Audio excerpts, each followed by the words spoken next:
જય સચ્ચિદાનંદ.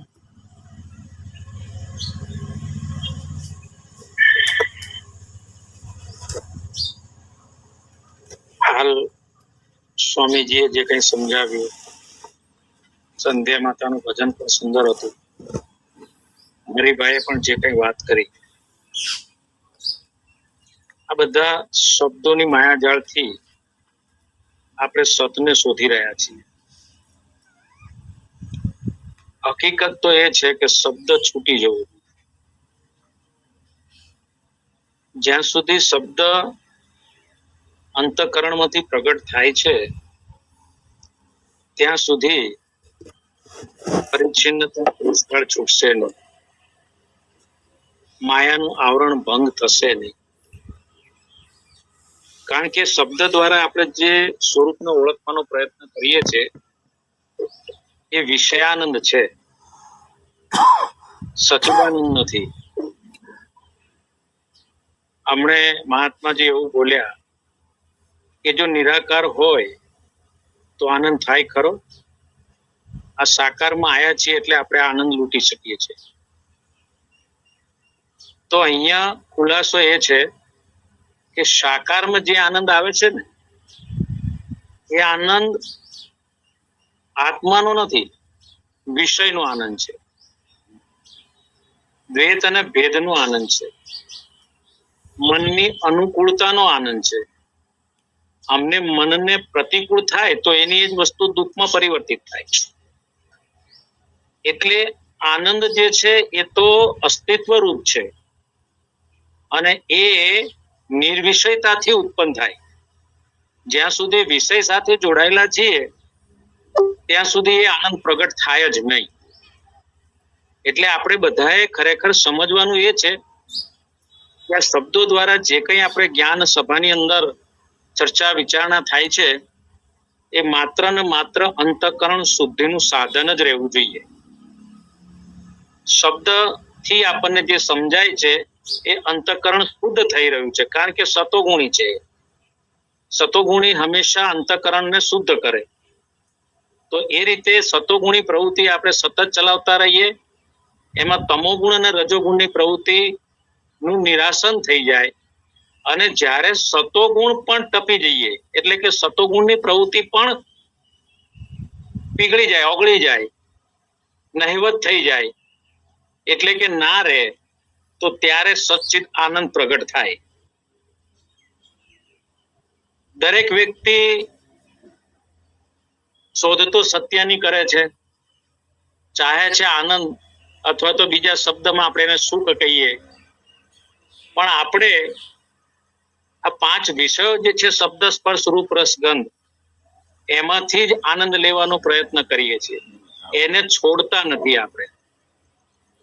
જો એને છોડી દઈએ તો અત્યારે જે આનંદ સ્વરૂપ છે ને, નિત્ય આનંદ સ્વરૂપ છે, એમાં એક ક્ષણ પણ આનંદ ગવાતો નથી. પણ સગુણ રૂપ જે ધારણ કર્યું છે અને એમાં જે આનંદ આવે છે એ તો ક્ષણિક આવે છે, એટલે કે ઉત્પન્ન થવાને નષ્ટ થવા વાળો છે. એટલે જે ઉત્પન્ન થઈને નષ્ટ થવા વાળો આનંદ છે એ બ્રહ્માનંદ નથી, પણ એ વિષયાનંદ છે, દ્વૈતનો અને ભેદનો આનંદ છે. એમાં સૂક્ષ્મ રીતે જો જોવા જઈએ તો એ આનંદ પાછળ પણ ક્યાંય ને ક્યાંય નાનો અહંકાર છુપાયેલો પડ્યો છે અને એ અહંકાર આપણને પરિચ્છિન્નતા અને દેશકાળથી મુક્ત નથી થવા દેતો. આપણે તો ખરેખર જે સત્ય સ્વરૂપને જાણવું છે તો પરિચ્છિન્નતા અને દેશકાળ છૂટવું જોઈએ, છૂટવું જોઈએ અને છૂટવું જોઈએ. એન કેન પ્રકારેણ સત્યમાં આપણે પાછા વળવા જોઈએ, વળવા જોઈએ અને વળવા જોઈએ. માયામાં જ્યાં સુધી રમણ કરીશું, માયાના વિષયોમાં જ્યાં સુધી રમણ કરીશું ત્યાં સુધી તો એનો અંત આવશે જ નહીં. વાત તો બહુ ટૂંકી છે, પણ છતાંય આપણે દરરોજ કંઈક ને કંઈક અલગ વાક્ય રચનાથી આને સમજવાનો પ્રયત્ન કરીએ છીએ. કેમ કે અનંત જન્મોના સંસ્કારો મન બુદ્ધિમાં પડેલા છે, અંતઃકરણમાં પડેલા છે, કારણ શરીરમાં પડેલા છે, અને એ સંસ્કારોમાં વારંવાર જાગે રાખે છે, માનસપટ ઉપર આયે રાખે છે, અને માનસપટ ઉપર એ સંસ્કારો આવે છે એટલે આપણે એમાંથી જે કંઈ આનંદ લઈએ છે એ અવશ્ય માયાનો આનંદ છે, પરમ સત્તાનો આનંદ નથી.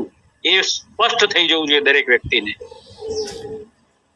ભલે આપણે ચર્ચા કરીએ, સત્સંગ કરીએ, બહુ સારી વાત છે, સતોગુણી પ્રવૃત્તિ છે એટલા માટે સારી વાત છે ને, એનાથી અંતઃકરણ શુદ્ધ થાય ને થાય.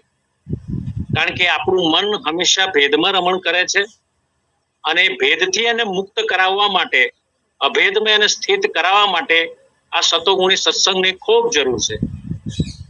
બહોત કાલ તક કર સત્સંગા, આવા શબ્દો શાસ્ત્રોમાં, વેદોમાં અને જ્ઞાનીજનોના મુખમાંથી સાંભળવા મળે છે.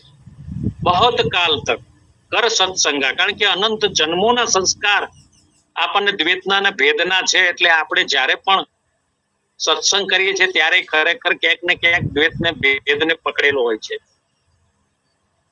આ બોલવાનું ત્યારે જ થાય, ખરેખર બીજો છે, બીજાના અસ્તિત્વનો સ્વીકાર કર્યો ત્યાં બોલવાનું થાય. જ્યાં બીજો છે જ નહીં, માત્ર એક સત્તા જ છે, ત્યાં આ દેહરૂપી હું પણ નથી અને તું પણ નથી. ત્યાં સુખય નથી ને દુઃખય નથી, ત્યાં ક્રિયાય નથી ને કર્મય નથી, ત્યાં પાપય નથી ને પુણ્યય નથી, અને ત્યાં પાંચ વિષયમાં તો કોઈ વિષય પણ નથી. માત્ર વિનાશી તત્વ છે, ચેતન સત્તા છે, અને એ ચેતન સત્તા જ આપણા બધાનું અસ્તિત્વ છે.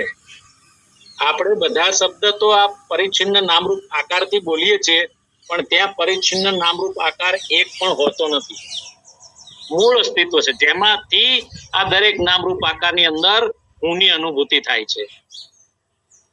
એ હું જે છે એ શાશ્વત, અવિનાશી, સર્વવ્યાપી, અનંત અને અસીમ અધિષ્ઠાન રૂપે રહેલું છે.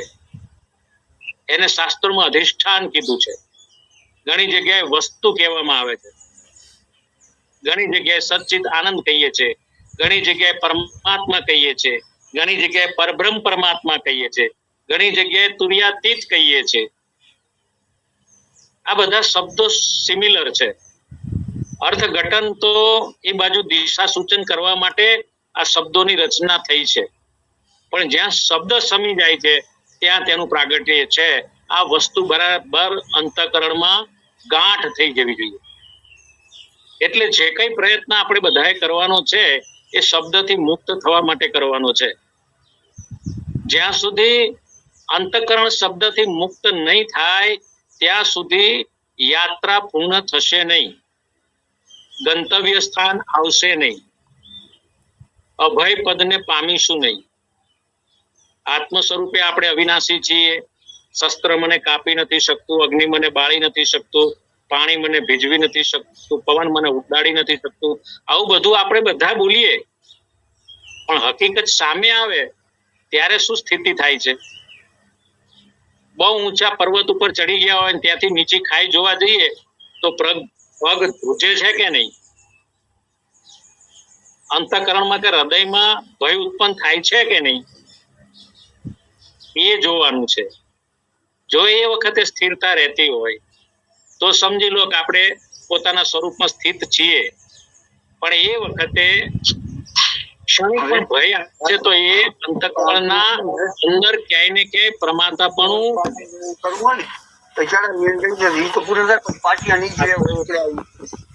કોણ આવી ગયું?